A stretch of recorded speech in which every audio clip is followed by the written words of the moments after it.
There was an echo in the house when I dropped the ring on the marble counter. Not a loud clang, just that cold, tiny tick that reminded me how empty the place had become. She wasn't home. Obviously. She was across town, sitting at a rooftop restaurant with the man she accidentally bumped into at a gym 4 months ago. The man she said was just a friend who's helping with fitness goals. His name's Troy. Of course it's Troy. He looks like the kind of guy who names his muscles and drinks smoothies that cost more than my weekly groceries. So while she was out sipping imported wine with Troy, laughing in that fake, breathy way she used to laugh only for me, I was here. In our house. Our house. Just me in that stupid little ring she used to flash in every Instagram post like it was some sort of trophy. I took it out of the drawer where she hid it after postponing the wedding. Not canceling. Just pausing. Like love was a TV show you could resume after a quick bathroom break. I left it next to a bottle of her favorite perfume, the same one I found all over the passenger seat of his black Audi last week. Funny, right? She couldn't even bother switching up her scent. Then I packed my stuff. Not dramatically, no smashing frames or burning pictures.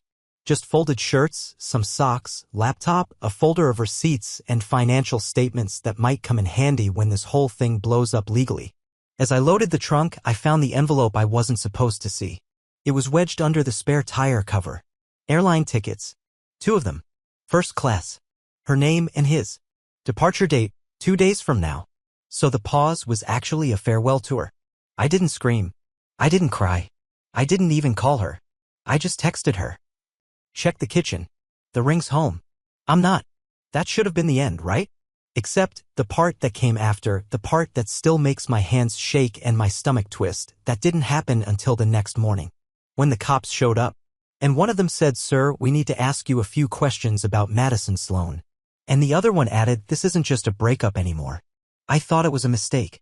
Like maybe they had the wrong house, the wrong guy, maybe they were looking for a neighbor. You know how your brain just refuses to accept reality when something feels off? 2 uniformed officers. One tall and quiet, the other one flipping through a little notepad, already asking questions before I could finish opening the door. "Mr. Elwood Banks?" "Yes." "Do you have any idea where Madison Sloan is right now?" "She's probably with someone named Troy." "Why?" "She didn't show up at work. Or at her apartment. Her phone's off. Her parents haven't heard from her." "Okay, but what does that have to do with me?" He looked at me for a second. Just stared. And that's when I realized they weren't here to accuse me of anything. They were here because they didn't know what else to do. One of them asked if they could come in. I didn't say anything, just stepped back and let them enter the house she used to call our forever home. I watched them look around, her shoes still by the door, the robe still hanging behind the bathroom door, the half-finished candle in the living room. Then they asked me the question I hadn't prepared for. "Mr. Banks, when was the last time you physically saw Madison?" I had to think. It had been almost 4 days. Since the huge fight. The one where she said, "I'm tired of pretending you're the one." She stormed out after that. I didn't follow. I didn't text. I just let her go. I thought she'd come back when the drama fizzled out like she always did. They asked if I'd mind opening the trunk of my car. My breath caught. Not because there was anything to hide, I'd packed my stuff, remember? But the way they asked it, it didn't feel routine. I opened it slowly, heart racing. Just clothes, my duffel bag, a folder of old tax documents, and the little metal lockbox with some cash I'd saved from bartending. Nothing illegal. Nothing strange. But the cop looked at me again and said, "We're gonna need to take this box. And we'll need you to come with us." What? It's probably nothing. Just standard procedure. But there's something you need to hear. At that point, my mouth had gone dry. I was sweating through my shirt and I hadn't even done anything. I kept telling myself that. "You didn't do anything. We got to the station. They didn't cuff me or anything. I wasn't under arrest." But the moment I sat in that cold metal chair, they dropped the bomb. There was a voicemail left at 3:11 a.m. on Madison's phone. Then her phone cut off. You need to hear what she said. He pressed play on a small recording device, and her voice came through, crackling, breathless, terrified. "Elwood, if you're hearing this, I messed up. I messed up so bad. I shouldn't have said what I said. I shouldn't have gone with him. Please. Please don't let this be how it ends." Then silence. And then the sound of tires screeching. And then nothing. I sat there, completely frozen. My lips tried to move but couldn't form words. I wanted to say, "What is this? What does it mean? Why are you playing this for me?" But all that came out was a faint whisper. "She called me?" The officer nodded slowly. Yeah. And we think you were the last person she tried to reach. We traced her phone signal. The last ping came from the edge of the Wilcox Cliffs. An hour after that message. Wilcox Cliffs. The place we once took engagement photos. The place she swore made her feel infinite. And now it was the place where her signal disappeared. I didn't sleep that night. Couldn't. They let me go around 3 a.m. Said they'd keep me updated. But that phrase felt meaningless. You can't tell a man that his fiancée might have vanished near a cliff after leaving a panicked voicemail and then just say, "We'll be in touch." That's something you say when a library book is overdue. Not when someone you were about to marry might have never made it home. I drove straight to Wilcox Cliffs. The sun wasn't up yet, but there were already 2 patrol cars parked off the trailhead and yellow tape stretched across the viewpoint. I didn't care. I ducked under it and ran, ignoring the shouts behind me. The wind was brutal, the kind that slaps you across the face and doesn't apologize. My feet hit the gravel with sloppy, desperate thuds as I pushed toward the edge. There was no sign of her. No purse. No phone. No keys. Just skid marks from a car that had stopped too suddenly. And a crushed energy drink can that look too clean to have been there long. One of the officers caught up with me. A younger guy, barely 30, eyes red from no sleep. He didn't yell at me for breaking protocol. He just sighed and said, "She's not down there." I blinked at him, trying to understand. "What do you mean?" "We sent drones. Search and rescue. Nothing. No body. No vehicle. No signal." "But you said the signal." "Yeah, the signal ended here. But nothing else fits. No surveillance. No tire tracks coming back. And get this, no one saw her leave with that guy. Troy, right?" I nodded, trying to process. He leaned closer. "There's no record of a Troy Hartman anywhere. No gym membership under that name. No apartment lease. Not even a matching driver's license in the state." That stopped me cold. "What are you saying?" "I'm saying," he whispered, "either she made him up, or he's using someone else's identity." By the time I drove back to the house, my head felt like it was stuffed with static. Every second replayed in fragments, the voicemail, the empty trunk, the ticket I found with both their names. Could she have forged it? Had I misunderstood everything? I went to her closet. Half her things were gone. But not all of them, just the ones she never wore. It was like someone had packed in a hurry but tried to make it look like it was a clean break. That's when I remembered something stupid, something that, until that night, I hadn't thought about in years. The flash drive. We had this old silver flash drive we used to joke about in college, the nuclear secret stick. It had dumb stuff on it. Our first photos together, her terrible poetry, a folder labeled, "Do not open ever," which, of course, I had opened once. It was just videos of her lip-syncing to Lana Del Rey songs. But she'd kept it. I'd seen it in her desk drawer just a few months ago. And when I opened that drawer now, it was still there. I plugged it into my laptop. The screen went black for a moment. Then a single folder appeared. "If something happens to me, read this." My throat tightened. This wasn't a joke. This wasn't poetry or memes or nostalgia. I opened it. There were 4 files. One was a document, a typed letter, dated a month ago. One was an audio recording, just labeled "Heard at Night." And the other 2, they were labeled, "Elwood's not crazy. He lied to both of us."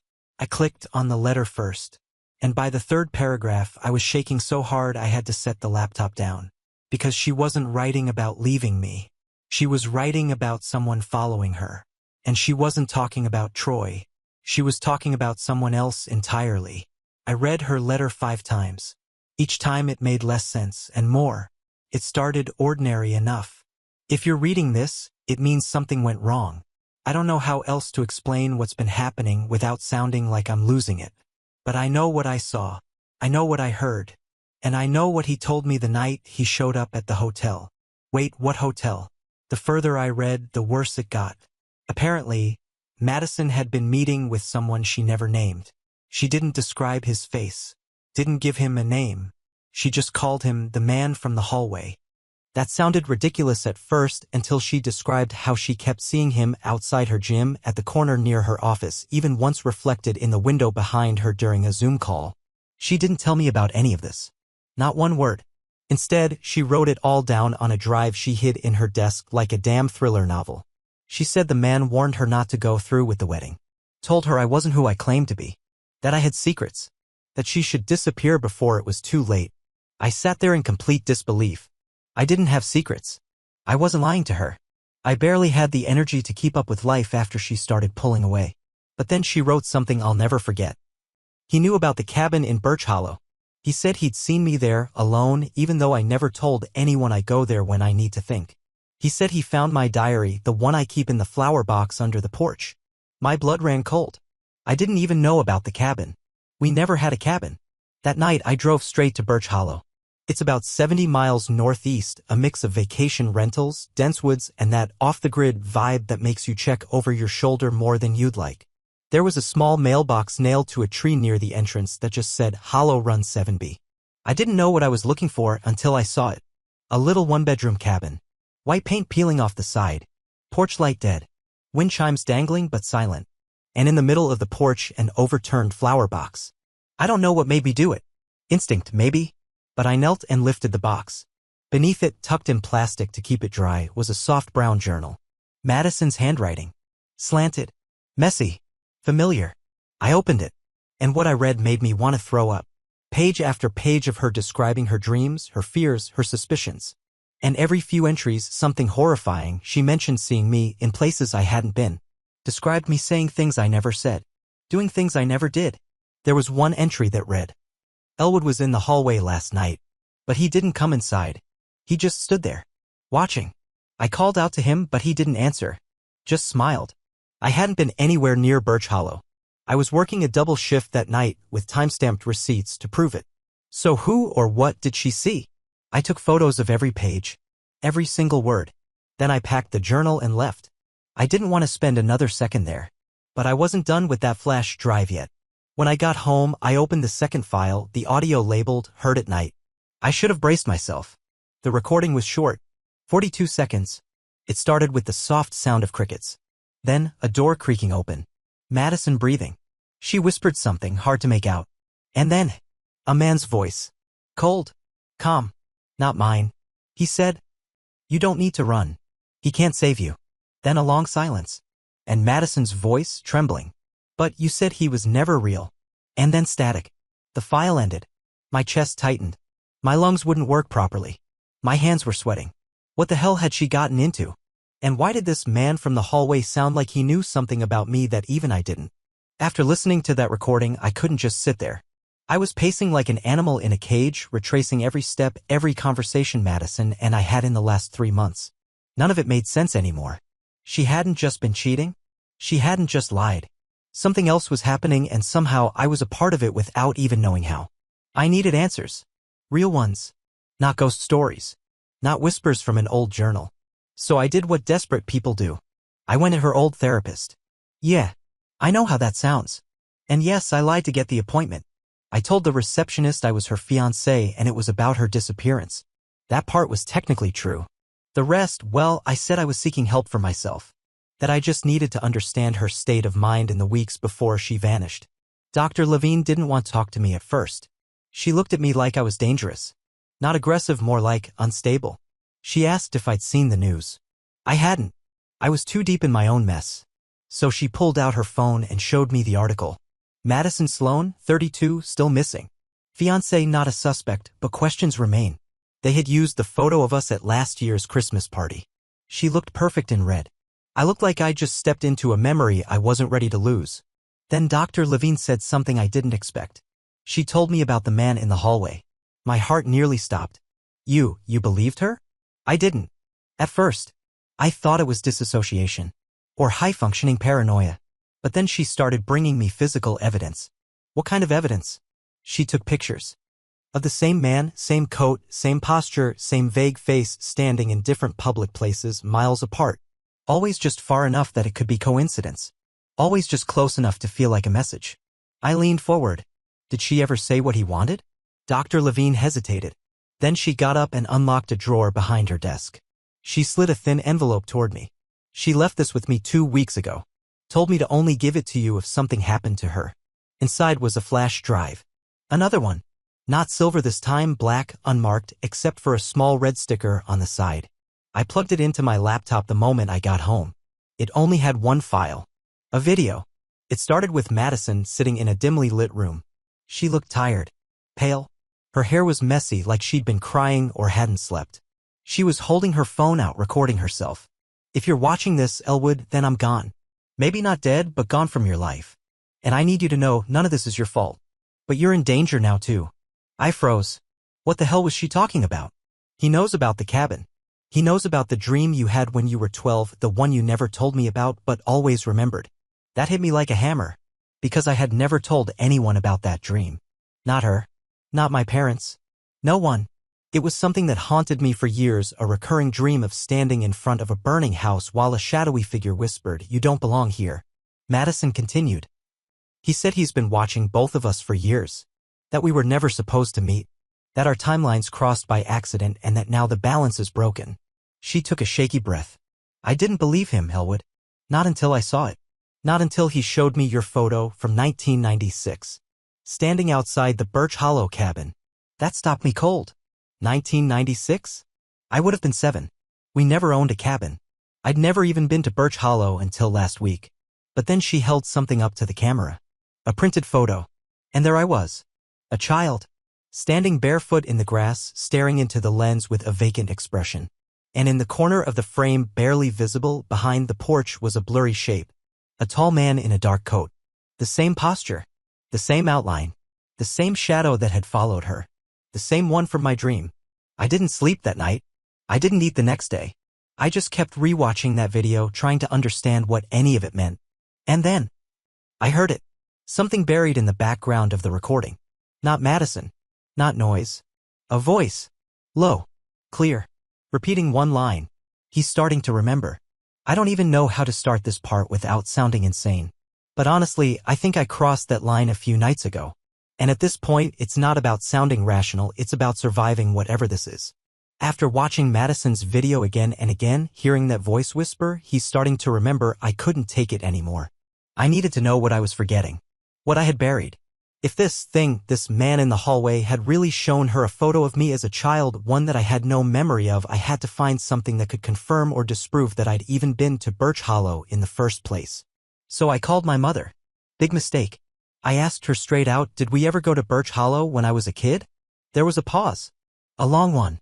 And then her voice got tight, almost rehearsed. No. Never. Why are you asking that? I just need to know. Please. Not even once? Not a family trip, not a weekend away. No, Elwood. You've never been there. Stop worrying about the past. She hung up before I could ask anything else. That wasn't like her. My mom never hung up first. Not unless she was hiding something. I didn't sleep that night. Again. I walked around the house until the floors creaked like old bones. I dug through every drawer, every storage bin, every unopened box in the attic. And then I found it. A plastic tote buried under old blankets. Inside, my grade school stuff. A crumpled superhero lunchbox. A faded baseball glove. A collection of birthday cards from dead relatives. And then underneath an old backpack, a journal. It was one of those hardbound kind kids use when they're learning to write. Blue cover. Stickers of planets and stars. The name Elwood written in huge, shaky letters across the front. I opened it. The first entry was dated June 3, 1996. I froze. That was the same summer Madison said I appeared in that photo. The summer I was supposedly never at Birch Hollow. The entries were short at first. Weirdly formal, like a child copying a script. Today I saw the man again. He was in the woods. Mommy says he's not real, but he waved. I dream about fire every night. The house burns, but I'm not scared. He says it means I'm waking up. He knows my name. Not just Elwood. He called me the Mirrored One. I asked what that meant. He smiled. As I kept reading, the handwriting changed. Became sharper. More precise. The language shifted. By the time I got halfway through, it didn't sound like a child writing anymore. It sounded like someone documenting a plan. I know what he wants now. He wants her. He says she remembers more than I do. That she's the key. I think I was someone else before. I think I still am. He said I was never supposed to come back. When the time comes, the ring will go back. That's how it ends. That's how it begins again. That line stopped me cold. The ring. The one I left on the counter the day she went missing. Was I following a script I didn't even know existed? I didn't remember writing any of this. I didn't remember these dreams. These visits. The man in the woods. The fire. But the handwriting, it was mine. Or at least it looked like it. And the last page? It wasn't a journal entry. It was a photograph. Taped in, brittle with age. A picture of the same cabin at Birch Hollow. No people. Just the building barely visible through the fog. But on the back, written in dark red ink. You were never alone. You just didn't know who else was watching. I slammed the journal shut and backed away from it like it was toxic. I needed someone to tell me I was losing my mind. I needed proof that none of this was real. So I called my friend Jonah. He's a data recovery specialist. Basically a tech geek with a talent for dragging files out of broken computers and crashed drives. I told him I had something important. Something that might have been tampered with. I didn't say much over the phone. I just asked if I could bring him the flash drives, both of them. He agreed. Said he'd meet me the next morning. Only he never showed up. Instead, I got a message at 3:47 a.m. No text. Just a video file. And in it, Jonah looked terrified. He was in his car. Parked somewhere dark. The windows fogged. His voice shaking. I don't know what the hell you've gotten into, man. But someone came to my apartment. They didn't knock. They didn't speak.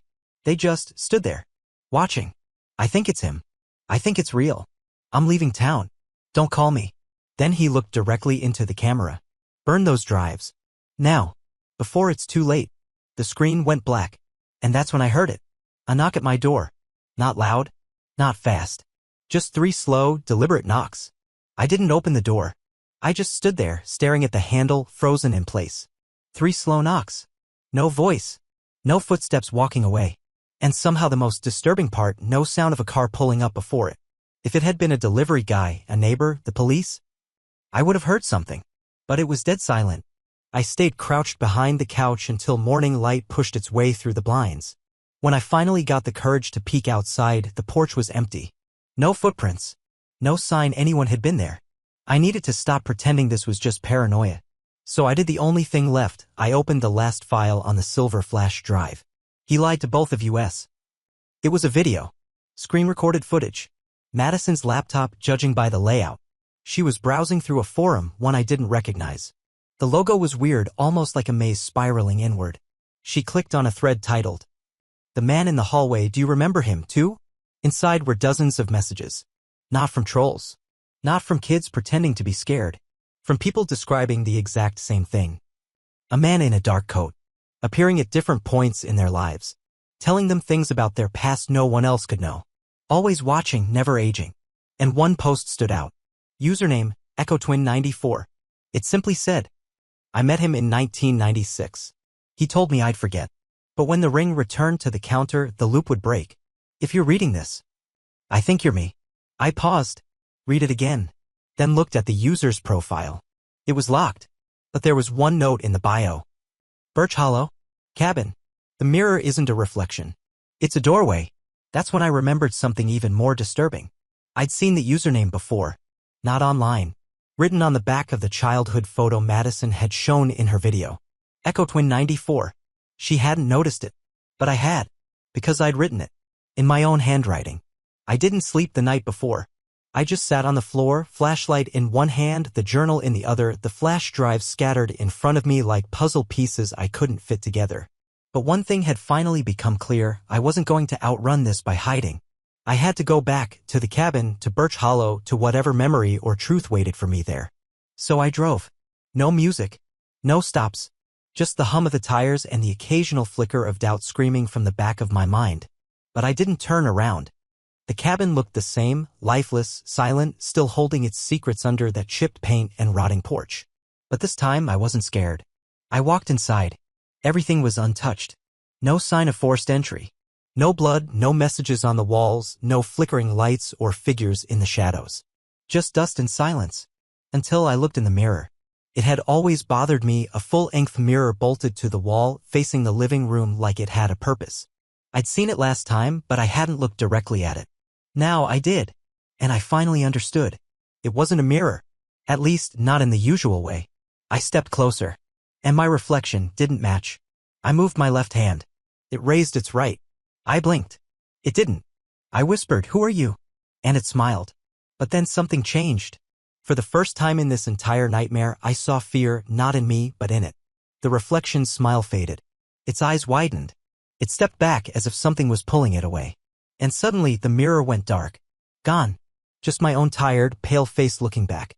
A flash of heat ran through my chest, a rush of air, a moment of stillness, like a cord had finally been cut. And for the first time in weeks, no whispers, no knocks, no static. Just silence. Peaceful silence. Behind the mirror, I found something wedged in the wall. A sealed envelope. Inside, a photo of me and Madison. Real this time. From our engagement day. Her arms around my shoulders, my eyes mid-laugh. No shadows. No strange figures. Just us. And a note. In her handwriting. If you found this, you broke the cycle. You weren't supposed to. But you did. I'm safe now. I remember everything. And so will you in time. Love always, M. Tears hit my face before I could stop them. I don't know what cycle she meant. I don't know who or what that reflection was. But I do know one thing. She was alive. Somewhere. Somehow. She had made it out. And so had I. Weeks have passed since then. No strange dreams. No voices. No knocks. Just calm. I moved out of that old house. Donated the flash drives. Burned the journal. Blocked out the noise. And then one quiet Sunday morning, a letter arrived. No return address. Inside was a boarding pass. First class. Destination, Florence, Italy. And a note in the same handwriting. Come find me. I've been waiting. So I'm writing this from an airport bench. It's quiet here. For the first time in a long, long time. I feel whole again. And maybe, just maybe, the ending of the story isn't the end after all. Maybe it's the beginning.